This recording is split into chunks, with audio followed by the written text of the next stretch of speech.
Hello भाई, कैसे हैं आप सभी। आई होप आप लोग अच्छे होंगे और आपकी पढ़ाई भी अच्छी चल रही होगी दोस्तों। तो आज जो है हम मेंस्ट्रुएशन का वो आपका अगला पार्ट लेकर आए हैं और ये पार्ट हम थोड़ा सा ट्रिकली जिस तरह से हम करते हैं वैसे ही करेंगे, लेकिन कहना एक ज़रूरी बात यह है कि इस जो मेंस्ट्रुएशन जो टॉपिक चल रहा है इसे हम जल्द से जल्द कवर करने वाले हैं, क्योंकि बहुत सारे हमारे जो दोस्त हैं या बच्चे हैं उनके एनटीपीसी का एग्ज़ाम होने वाले होंगे और बहुत सारे के एग्ज़ाम हो चुके होंगे। ठीक है दोस्तों, तो टेंशन वाली बात नहीं है, जितना हमसे हो सकेगा जल्द से जल्द इस चैप्टर को हम कवर करेंगे, क्योंकि हर शिफ्ट में जो रेलवे के पूछे जा रहे हैं उसमें 2 से 3 मेंस्ट्रुएशन के आपके क्वेश्चंस आ ही रहे हैं। और ये जब एनटीपीसी एग्ज़ाम ख़त्म होगा तो फिर ग्रुप डी के एग्ज़ाम्स आपके स्टार्ट होने वाले, तो वहाँ पे भी आपके मेंस्ट्रुएशन के क्वेश्चंस पूछे जाएंगे, क्योंकि बहुत ही इंपॉर्टेंट चैप्टर है ये एडवांस मैथ का। तो चलें बिना किसी टाइम के हम शुरू करने चलते हैं। आगे जो हमारा क्वेश्चंस होगा उसे देखते हैं दोस्तों। आगे यहाँ पे देखेंगे दोस्तों, क्वेश्चंस आपके आ चुके हैं। यहाँ पे कह रहा है यदि एक लड़के को 90 सेंटीमीटर और 80 सेंटीमीटर जगह की आवश्यकता हो तो 20 मीटर लंबे और 9 मीटर चौड़े कमरे में कितने लड़के बैठ सकते हैं। सबसे पहले देखेंगे जो लड़के का एरिया दिया हुआ लंबाई और चौड़ाई जो बैठने का है वो 90 सेंटीमीटर गुने 80 सेंटीमीटर। ठीक है, बात समझ में आ रही है। और जो कमरा है उसका वो दिया हुआ है लंबाई और चौड़ाई आपका मीटर में। यहाँ से देखेंगे आप 20 मीटर है और 9 मीटर है, तो सबसे पहले सबको सेंटीमीटर में कन्वर्ट कर लें। तो जो कमरा है उसकी लंबाई आपका मीटर में दिया हुआ है 20 मीटर, तो इसे सेंटीमीटर में आप कन्वर्ट कर लें दोस्तों। तो 20 गुने 100 करेंगे यानी 2000 सेंटीमीटर आपके लंबाई निकल जाएंगे वो कमरे की। और चौड़ाई जो दे रहा है आपके 9 मीटर, तो यहाँ पे फिर से आप मीटर को सेंटीमीटर में कन्वर्ट करेंगे, तो 100 से जब मल्टीपल करेंगे तो 900 सेंटीमीटर आ जाएंगे। और ये किसके लंबाई और चौड़ाई हैं दोस्तों, कमरे के। ठीक है, अब कह रहा है कि वो कमरा जो होगा उसमें कितने बच्चे बैठेंगे। तो यहाँ पे लिख सकते हैं बैठने वाले लड़कों की संख्या। कहाँ, कमरे में बैठने वाले आप लिख सकते हैं, वैसे भी हम सिर्फ लिख रहे हैं बैठने वाले लड़कों की संख्या।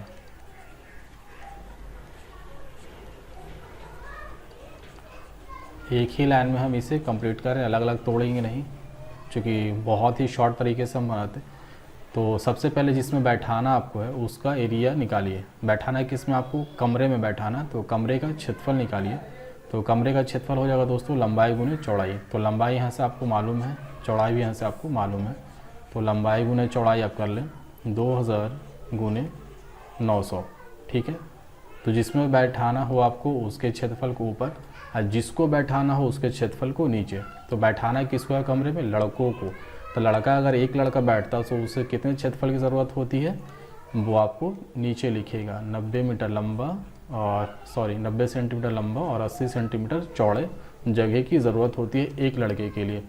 तो वही जहाँ बैठाना हो उसका क्षेत्रफल को, उस जगह का क्षेत्रफल को ऊपर, और जिसको बैठाना हो उस व्यक्ति के क्षेत्रफल को नीचे। बस आप यहाँ से कैलकुलेशन कर लें, वही आपका आंसर है।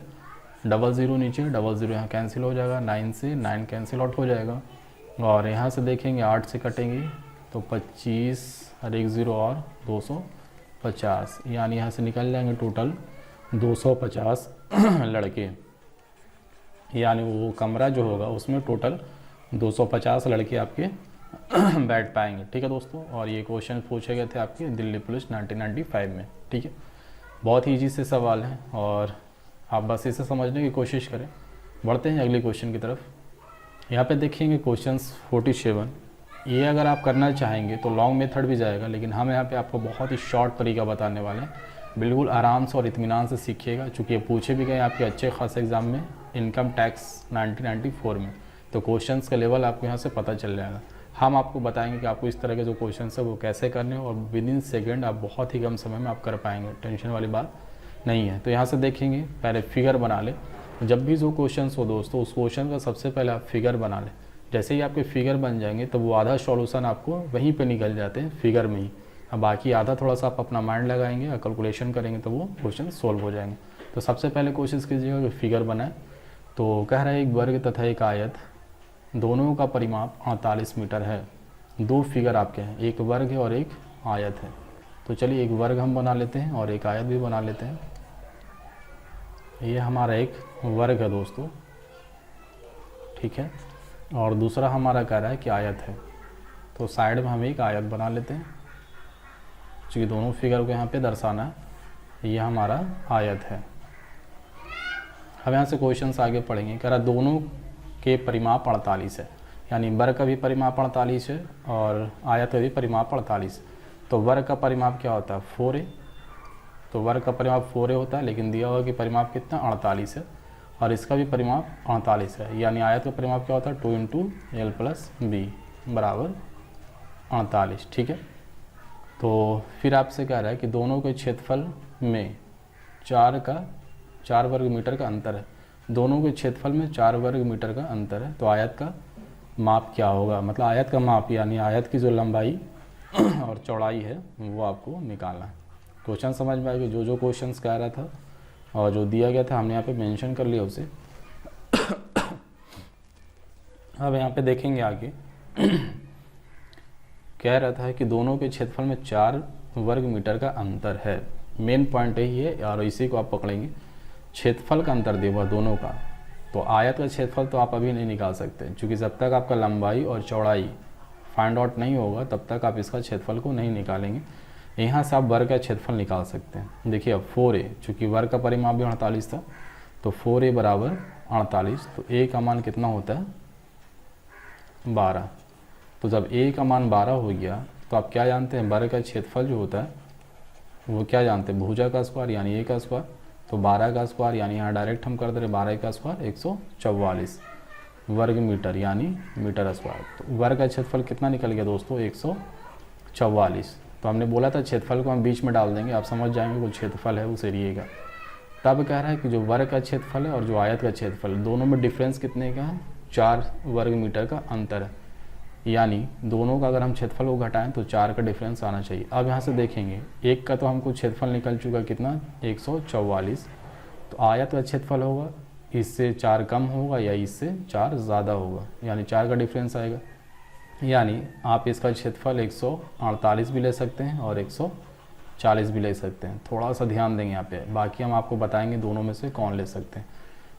144 ये है, क्वेश्चन में साफ साफ आपको कह रहा है कि दोनों का क्षेत्रफल में 4 वर्ग मीटर का अंतर है। तो ये तो कन्फर्म है कि वर्ग का क्षेत्रफल 144 होगा, चूँकि यहाँ से आपने निकाल लिया भुजा a और क्षेत्रफल होता है भुजे का स्क्वायर यानी 144। वर्ग का क्षेत्रफल आपको जो है वही फिक्स होगा। बाकी रह गई आयत की बात। तो आयत का जो क्षेत्रफल होगा तो कह रहा दोनों में 4 का डिफरेंस है, 4 का डिफरेंस है यानी 144 है, तो हो सकता है 148 होता या 144 है तो 140 भी हो सकता था।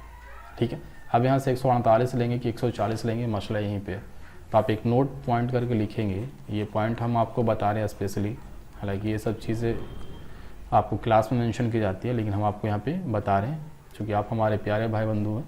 यहाँ पे आपको लिखेंगे एक पॉइंट नोट करके कि जब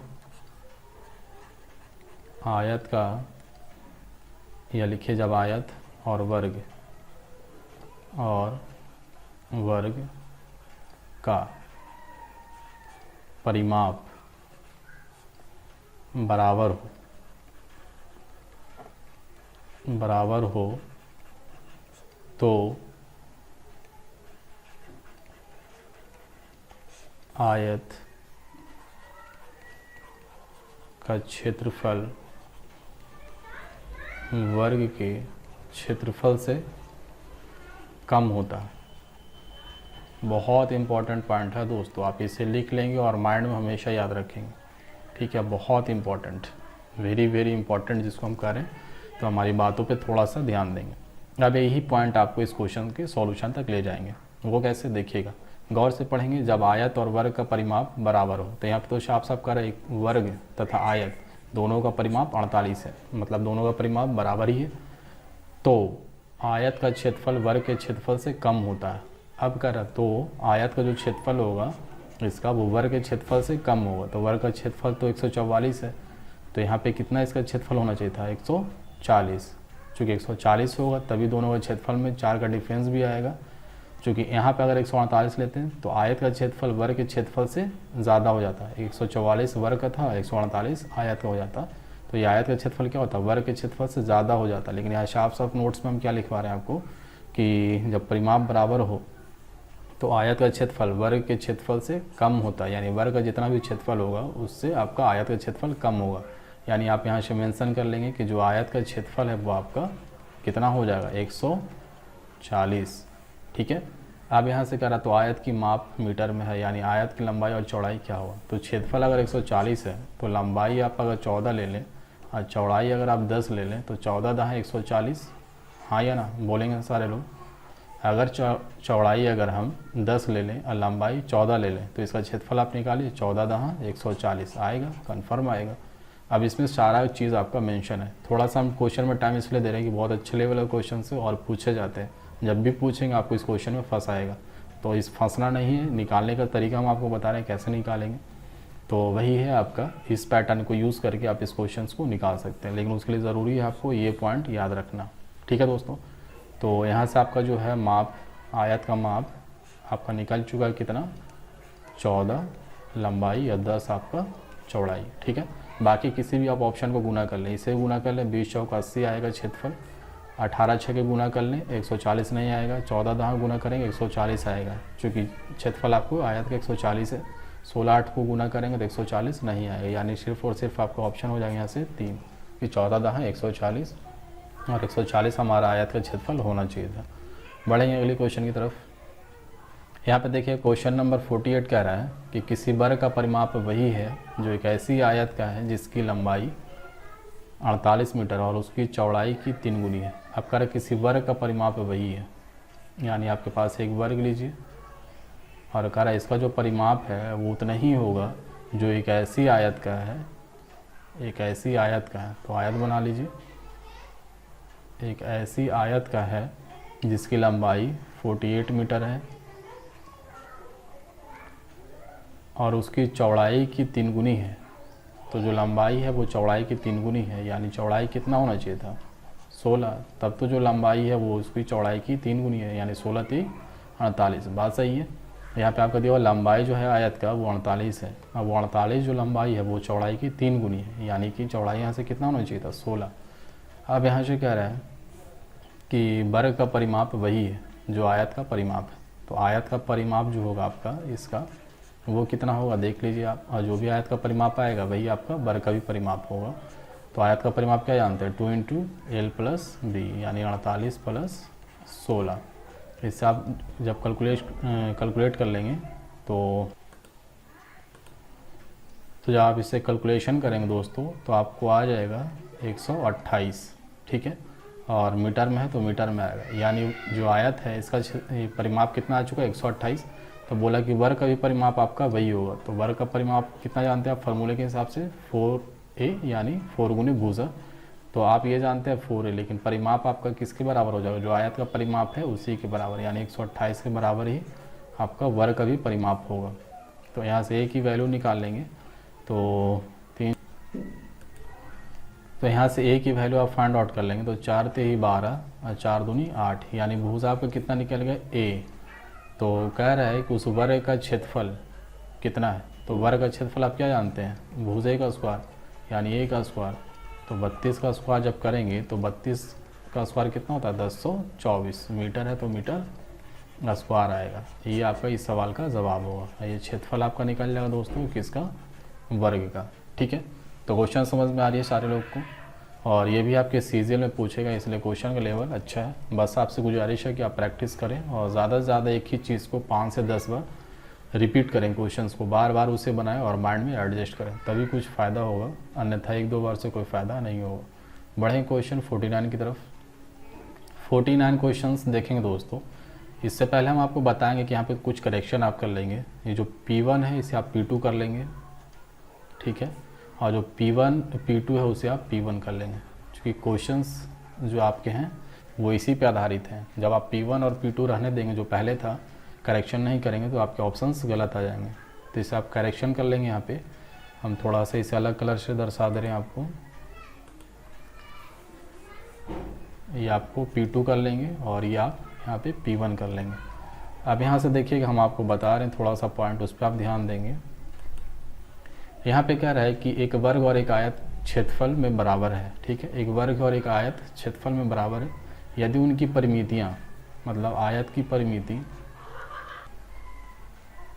कह रहा है कि यदि उनकी परिमितियां क्रमशः P2 यानी वर्ग का जो परिमिति है दोस्तों और आयत की जो परिमिति है, दोनों का जो रेशियो है वो P2 और P1 है। यानी वर्ग का जो परिमिति, आप यहाँ से परिमिति दर्शा भी सकते हैं, वर्ग की परिमिति और आयत की परिमिति, दोनों का दिया हुआ है कि वर्ग का P2 है और आयत का P1 है, और उनका क्षेत्रफल कह रहा है कि बराबर है। यानी वर्ग का क्षेत्रफल बराबर है आयत के क्षेत्रफल का। ये भी आपके इनकम टैक्स में पूछे गए तो क्वेश्चंस का लेवल आप समझ पाएंगे, लेकिन हम आपको सारा कुछ सॉर्ट करके बता रहे हैं, क्योंकि आपको बिल्कुल एग्जामिनेशन में अच्छा परफॉर्मेंस करना है। तो यहाँ पे देखेंगे ये चीज़ आपका दो दिया गया, लेकिन पूछा उसके विषय में निश्चित रूप से कहा जा सकता है। क्या कहा जा सकता है? सबसे पहले हम आपको एक नोट पॉइंट करके लिखाएंगे, उसको आप पढ़ेंगे और ध्यान देंगे। नोट पॉइंट में आप लिखेंगे जब वर्ग और आयत का क्षेत्रफल बराबर हो तो आयत का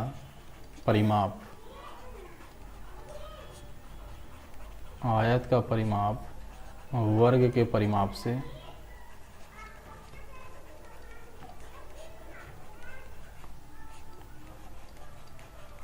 बड़ा होता है। ये भी पॉइंट आप याद रखेंगे तभी इस तरह के सवाल बनेंगे, नहीं तो आपको कोई डिजिट लेकर के चेक करना होगा, तो उसमें आपको ज़्यादा समय लगेगा और ज़्यादा मेहनत भी लगेगा। अगर आपके पास ये पॉइंट अगर याद है तो कुछ नहीं, ये सवाल आपको मौखिक बन जाएंगे। तो यहाँ पे देखेंगे, गौर से पढ़ेंगे, कह रहा है जब वर्ग और आयत का क्षेत्रफल बराबर हो, तो क्षेत्रफल तो बराबर है दोनों का, वर्ग का भी और आयत का भी, ठीक है। तो आयत का परिमाप वर्ग के परिमाप से बड़ा होता है, यानी आयत का जो परिमाप होगा वो वर्ग के परिमाप से क्या होगा? बड़ा होगा, ठीक है। तो यहाँ से आपका निकल ही गया रिलेशन, क्या निकला? ये P1 ग्रेटर देन P2, ठीक है। यहाँ से आपका निकल जाएगा P1 ग्रेटर देन P2, या ऑप्शन के हिसाब से अगर आप चले तो ऑप्शन में आपको इस तरह को सीधा करके लिख लिए, P1 को पहले लिखा गया है, P1 ग्रेटर देन P2, चीज़ वही है, जो ये है वही आपका ये है। P1 को आगे कर दिया, इसका मुंह इधर था, इधर स्टार्ट कर दिया और इसको पीछे कर दिया, यानी जो ये है वही आपका ये है। तो यहाँ से ऑप्शन नंबर आपके 3 यहाँ से करेक्ट हो जाएंगे, अगर आपके पास ये ऑप्शन ये नोट याद है तब, नहीं तो फिर आपको पूरा ऊपर से लेकर नीचे तक परिमाप निकाल करके आपको बराबर करना होगा। तो उतना लंबा हम जाते नहीं हैं, क्योंकि आप मेरे बारे में बेहतर ढंग से जान रहे हैं कि हम ज़्यादा लॉन्ग मेथड यूज़ नहीं करते। तो चलेंगे, इस तरह के सवाल के लिए आप इस नोट पॉइंट को याद रखें, क्वेश्चंस आपके आसान हो जाएंगे। तो बढ़ते हैं अगले क्वेश्चन की तरफ। क्वेश्चन नंबर 50 करा दोस्तों, एक वर्ग का विकर्ण 6 मीटर है, उसका क्षेत्रफल क्या होगा? तो यहाँ पे सिंपल से फार्मूले का यूज़ करना है कि वर्ग का क्षेत्रफल एक होता है, वर्ग का क्षेत्रफल का एक फार्मूला होता है, यदि आपका विकर्ण दिया रहे तब, कि विकर्ण का स्क्वायर बाई 2। तो विकर्ण आपके कितना यहाँ पे 6, तो 6 का स्क्वायर आप कर लेंगे और 2 यानी 6 6 36 बाई 2 यानी 18, और मीटर में है तो क्षेत्रफल आपका निकल जाएगा मीटर स्क्वायर या वर्ग मीटर में। तो आपके 18 वर्ग मीटर आपके ऑप्शन नंबर 3 में, ठीक है दोस्तों। तो आज हम फ़िलहाल इतना ही रहने देते हैं, फिर आपसे मुलाकात होगी बहुत ही जल्द एक दूसरी वीडियो में।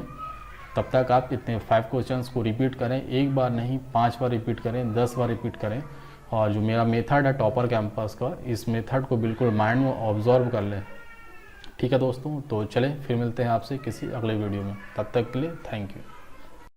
Thanks for watching my YouTube channel. हमारे चैनल को लाइक और सब्सक्राइब जरूर करें ताकि आप मिनिमम टाइम में मैक्सिमम क्वेश्चन अटेम्प्ट कर सकें।